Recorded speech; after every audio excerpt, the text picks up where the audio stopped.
Humanities students, and welcome to our last narrated PowerPoint, which is on television. It's something familiar to all of us. It is the most widely used artistic medium in contemporary culture, and it is an offshoot, actually, of radio broadcasts from the early 20th century. So, like film, this is a new, fairly new, relatively new art form, and it is a product of commercial culture. The US government actually had a pretty heavy hand in the development of TV, which is interesting.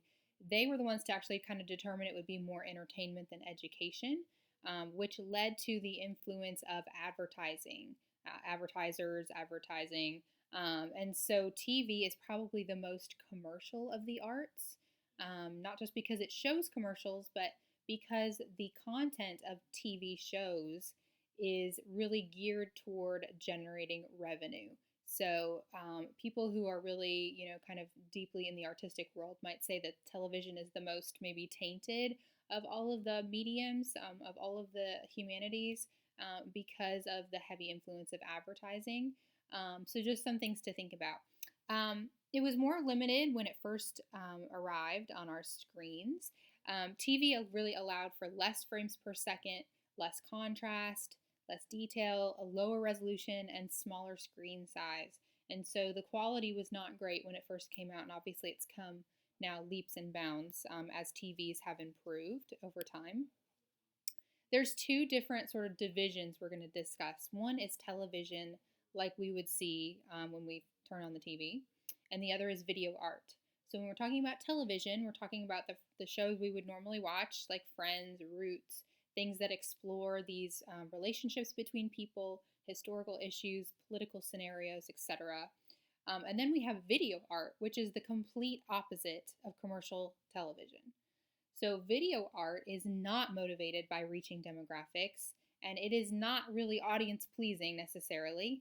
It's more experimental, and it's more of what we'd call a quote unquote true art form, with no temptation to change the content to please an audience. Okay, so a couple of video artists are Nam June Paik and Bill Viola. I'm going to show you a couple of examples a little bit later on, but these videos are kind of just experimenting with distorting video, manipulating sound, using music, and that kind of thing. More, almost more abstract, like we've talked about. Rather than trying to represent something in the world, it's just more experiential. Okay? All right, commercial television. Let's talk about this. So, only until the last maybe 30 years or so, only the major networks were creating television shows. And the explosion of cable expanded viewer options. And today, even, most people don't even necessarily opt for traditional TV. They might choose Netflix or Hulu Live or YouTube, etc. instead. And so the landscape of TV is continually changing. The major US networks, NBC, CBS, ABC, PBS, Fox, were kind of the original big networks. And then the early 2000s kind of saw this rise in cable options.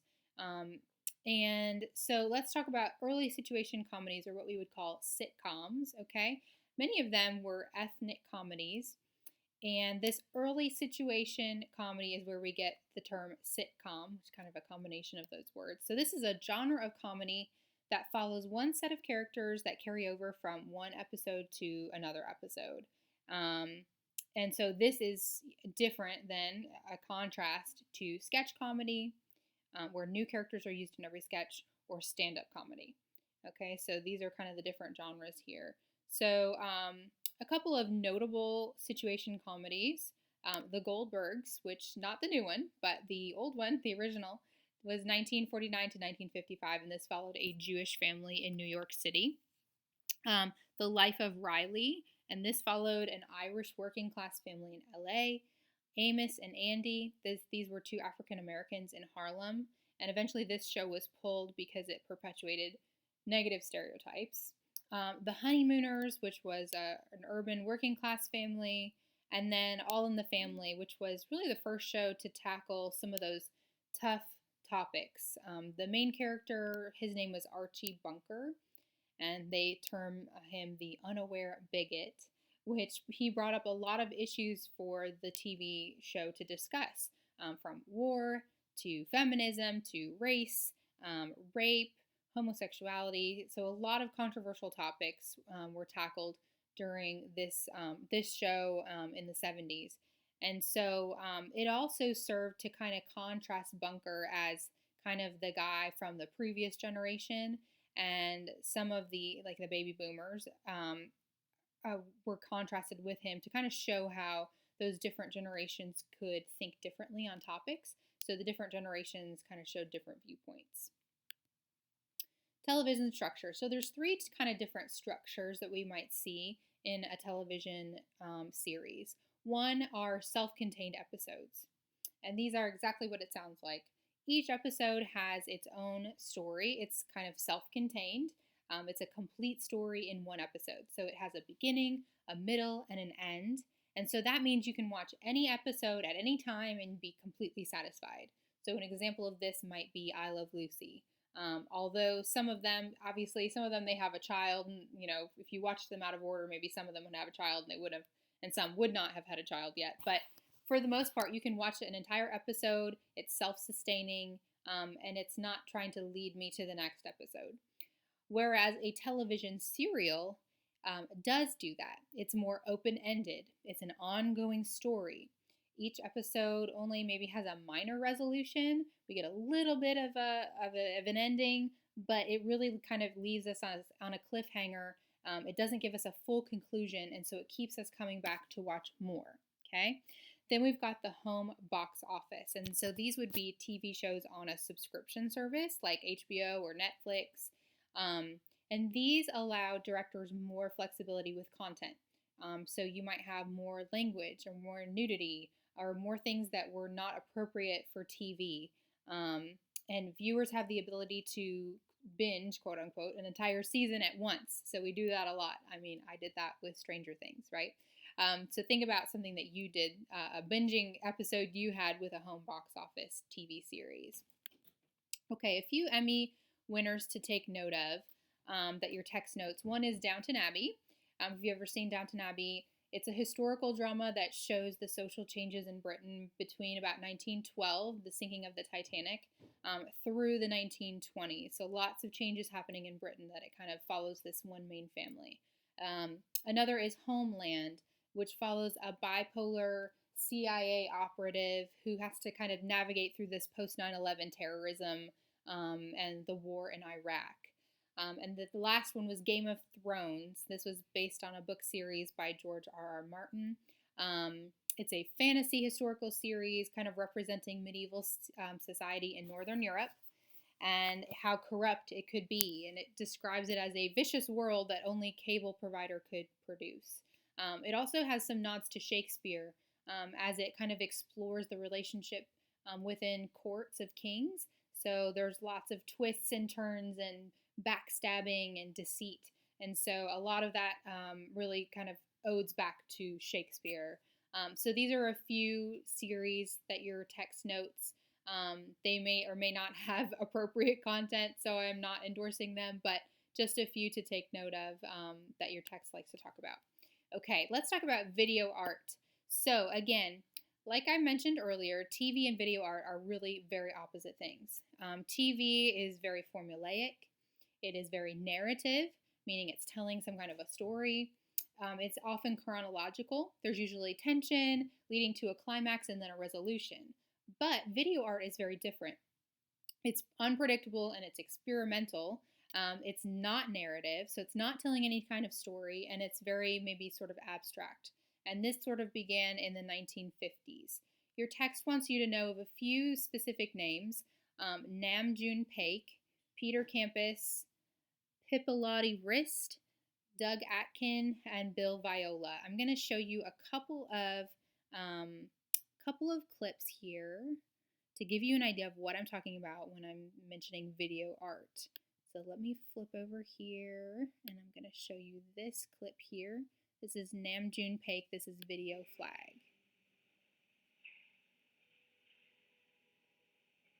So as you can see, there's no story being told here. but we're getting this experience using TV to make this kind of flag, and you can hear that there's music that's accompanying it as well.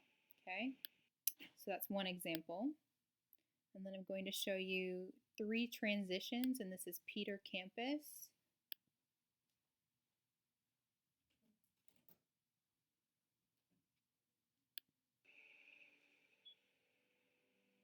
Sorry, wrong one. That's not Peter Campus. Where's Peter Campus? There he is. Okay. This is called 3 transitions.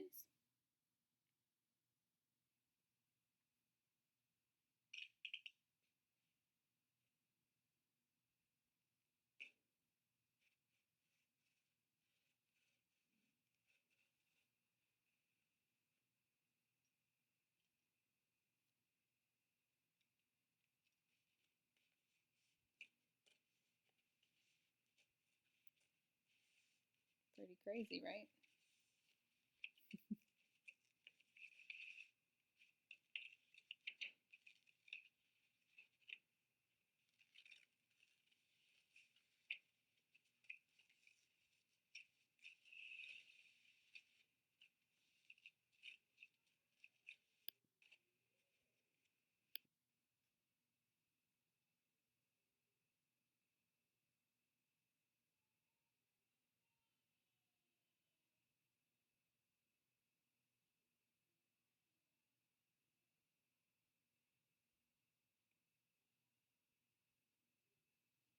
So this is what I'm talking about when I'm mentioning that it's very experiential and very experimental, right? These artists are experimenting with what film and TV can do.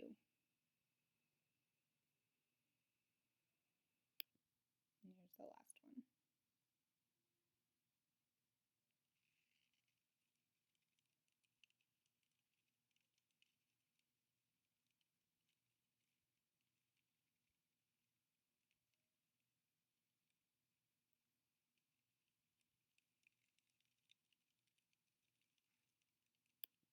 Okay.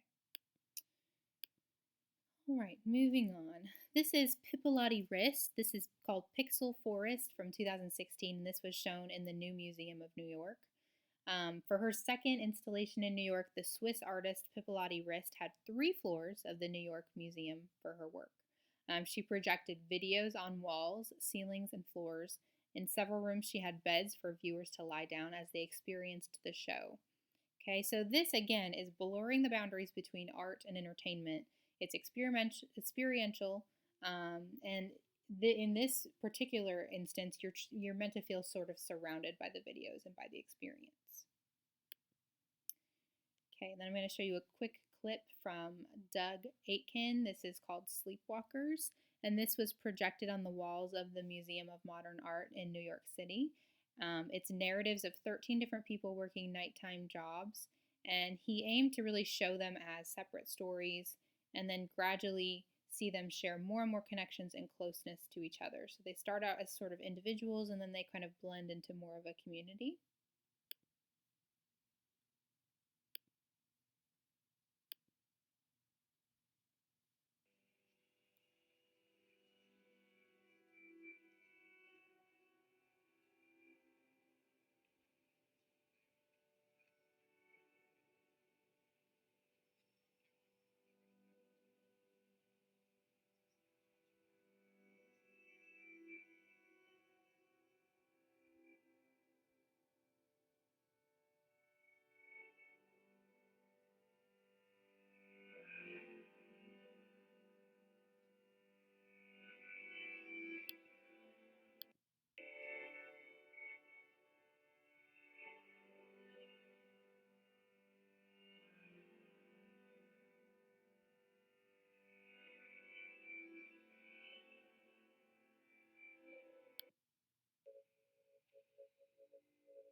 Okay. And lastly, I'm going to point out Bill Viola, who's considered the greatest living video artist. And he was particularly interested in the work of the old master painters, as you can see on the right, and reinterpreting it in his own way. So it's kind of like your remediate option on your engagements, where you kind of reimagine a work for a new audience.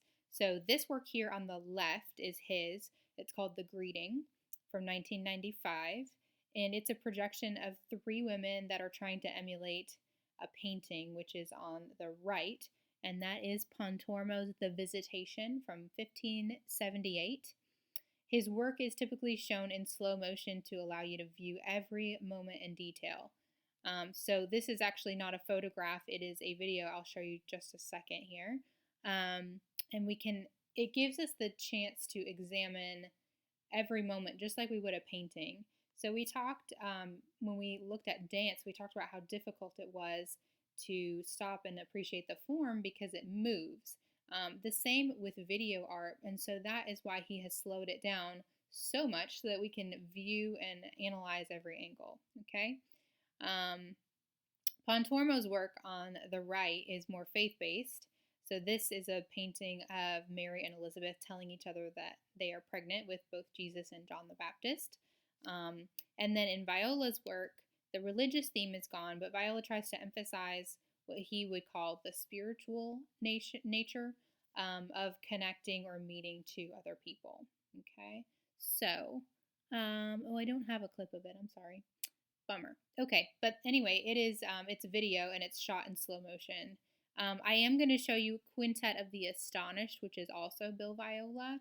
And this is revealing the wide range of emotions that people are capable of. It's very, very slow. It's exhibited in 30 frames per second. So we get to see all of the changes and range. So let me pull that one up.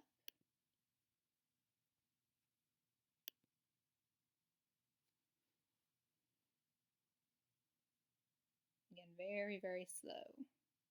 Each person is exhibiting a different emotion.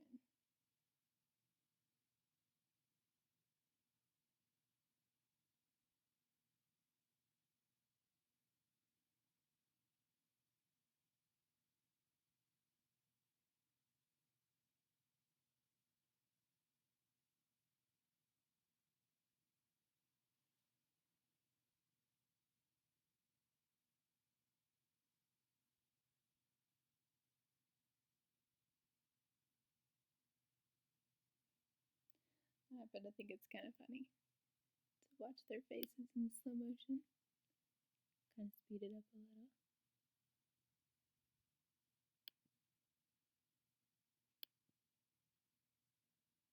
Okay, so you can see we can really take our time to examine from every angle. Okay. I'm going to have you watch the top 10 sitcoms of all time, a little mashup of them, and we will continue our conversation on TV in our Google Hangouts. So for right now, let me pull this up here. And we will finish by watching the top 10 sitcoms of all time. See if you can guess what they are before they pop up on the screen.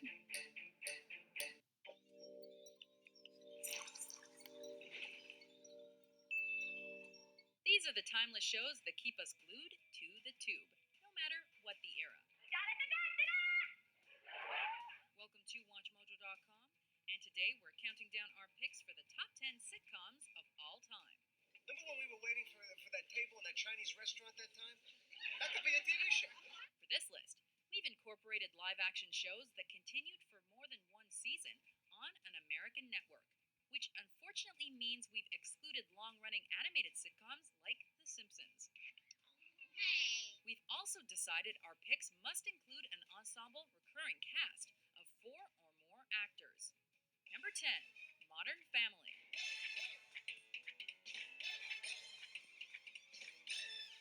A fresh spin on documentary-style sitcoms, this comedy plays up the family angle by following the lives of each separate unit as part of the larger whole.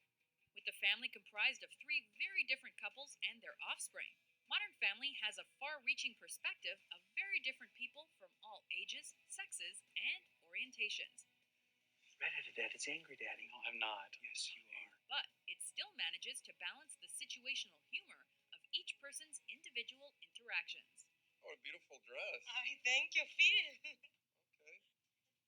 Okay, Phil. That's how she says Phil, not feel. Oh. Number 9, Roseanne. The Connors were the royal family of blue-collar nobility. Hey, Rosie, how's it going? As a lower middle-class household, their on-screen struggles resonated with a wide demographic. Jackie, you're only 3 days overdue. I have a 3-day-old child inside of me! Watching the family persevere through hardships or revel in small triumphs, it was easy to see why the show was so popular. Freeze right there! What did I tell you about killing your brother in the living room? But underneath all the sarcasm, and in spite of their various hardships, they displayed a bond that can only come from surviving and enduring in the face of adversity. It may not have been highbrow, but Roseanne was definitely well-written and always edgy. What are you going to tell Crystal? What I always tell her, to give up on romance and get married. Work for us.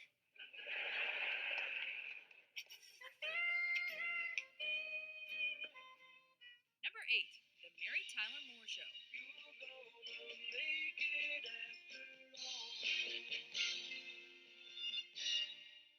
Single, self-sufficient, and not searching for a man, the character of Mary Richards became a symbol for women's liberation. Yes, Mr. Grant, I will, but it does seem that you've been asking a lot of very personal questions that don't have a thing to do with my qualifications for this job. Instead of focusing on her struggle to find love, the show concentrated on Mary's relationships with friends and co-workers, some of whom became so beloved, they earned their own spin-off series. You got spunk. Well, I hate spunk. Societal issues were facts of life and not causes to be championed, and the series even found humor in death. And not just... Not only was Mary Tyler Moore a favorite with critics and audiences, it also influenced sitcoms that followed it, including Friends. Go ahead. Feel bad if you want. Feel bad if you want. Number 7, Friends. 6 friends living and loving in New York. But Friends was groundbreaking when it debuted, and it truly became a cultural phenomenon. From the hairdos and giant coffee mugs, to Joey's How you doing?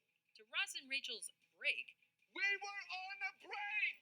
this series was packed with memories and quotables, and helped shape a generation of 20-somethings.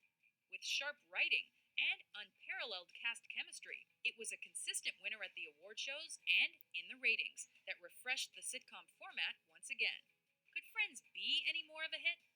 Honey, this is not your fault. Just because you guys had a fight does not justify her sleeping with someone.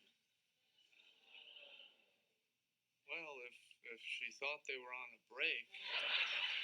Number 6, MASH.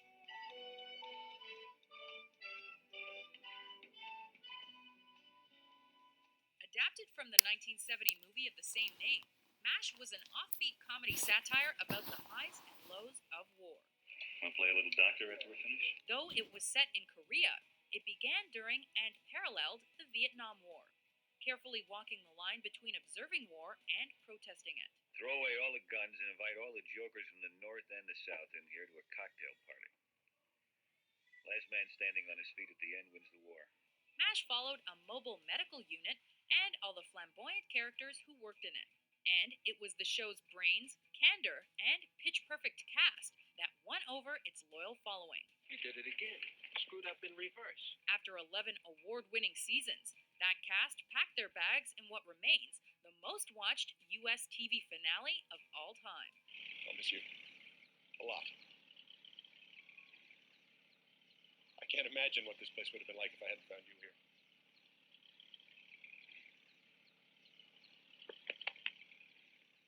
Number 5, Cheers. Sometimes you wanna go where everybody knows your name. Though it was nearly axed by NBC in its first season due to low ratings, Cheers is now considered one of the greatest sitcoms ever. Taking place in the eponymous Boston pub where everybody knows your name, Afternoon, everybody. Cheers chronicles the lives of staff and patrons alike, with many colorful characters pulling up a stool at the bar. Will you marry me? No. What the hell is happening? After 11 seasons on the air, 28 Emmy wins, and an equally successful spin-off in Frasier, Sam Malone and Friends closed up shop with one of the most watched TV finales in U.S. history. You know what I think the most important thing in life is?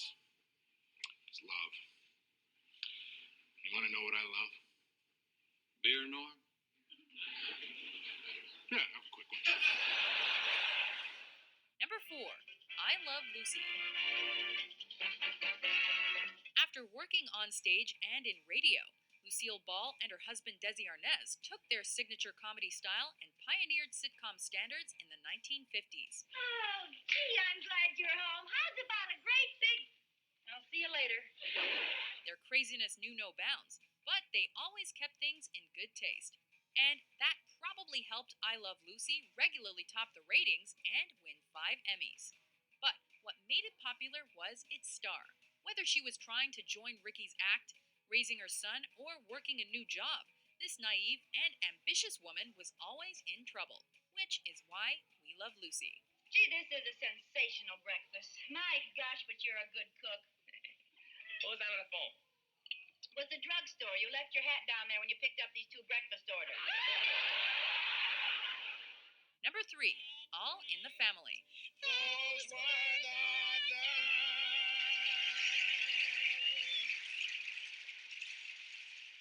This is the controversial Norman Lear show that challenged bigotry, discrimination, and the status quo. Archie Bunker was a symbol of bad middle-class attitudes and political incorrectness. There was no target that Archie was afraid to upset. He actually thinks because they're Jewish, they're smarter, they're shrewder. Well, You actually believe that junk? When you listen to this guy, Edith, I agree with him that they're smarter and shrewder. He's making out like I don't like the heaps. In the show's theme, Archie longs for the good old days when... Girls were girls and men were men. But despite his outdated philosophy and bigotry, Edith, Gloria, and her man Mike stood by him and tolerated his outrageous behavior. Audiences did too, as it was number 1 for 5 years, won awards, and had multiple successful spin-offs. But, most importantly, it brought real life to the sitcom format. Ain't you got nothing better to do than ridicule your own president?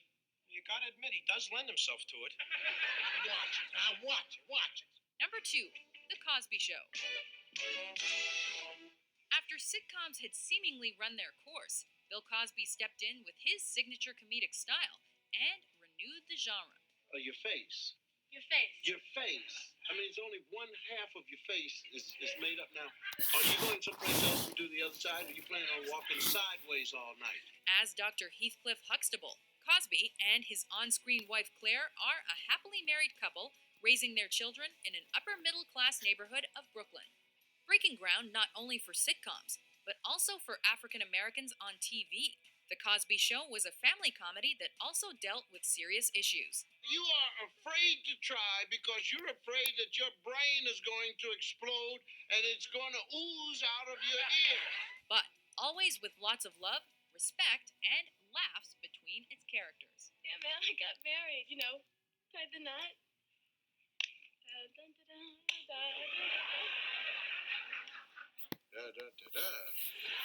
Before we unveil our pick for the top sitcom of all time, here are some honorable mentions. Cat cookies. What do you need cat cookies for?